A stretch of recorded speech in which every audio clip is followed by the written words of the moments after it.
நீங்க உங்க முகத்தை தினம் கண்ணாடி முன்னாடி எம்புட்டு நேரம் பாக்குறீங்களோ அது எனக்கு தெரியாது. ஆனா நான் காலையில கண்ணு முழிச்சதுல இருந்து தூங்க போற வரைக்கும் உங்க முகத்தை தினம் பாத்துக்கிருக்கேன். நிஜமாவே குடும்பத்துக்காகவே போறியன்னா உங்க முகத்துல அதுக்கான எந்த சந்தோஷமும் பெருமையும் தெரியலையே. எல்லாத்தையும் இழந்துட்டு போற கவலைதான் தெரியுது. மனசுக்குள்ள எதையோ போட்டு குமரிக்கிட்டு சொல்ல முடியாம தவிச்சுக்கு இருக்கிற தவிப்புதான் தெரியுது. ஏன்னா உங்களை மத்தவங்கள மாதிரி தூரத்துல இருந்து பாக்குற ஆளு நான் இல்ல. உங்க கூடவே நிழலா இருந்து உங்களை பாத்துக்கு இருக்கிறேன்.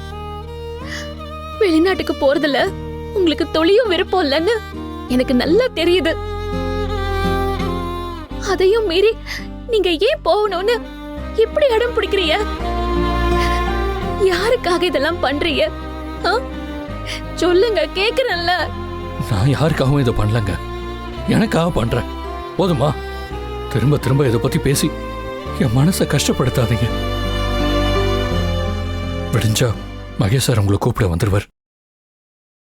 இப்பவே டைம் ஆயிடுச்சு, படுத்து தூங்குங்க. காலையில நிறைய வேலை இருக்கு. அப்ப சரி, போகணும்னு முடிவு பண்ணிட்டியல்ல, அதுக்கு முன்னாடி என் அழகன எனக்கு திருப்பி கொடுங்க.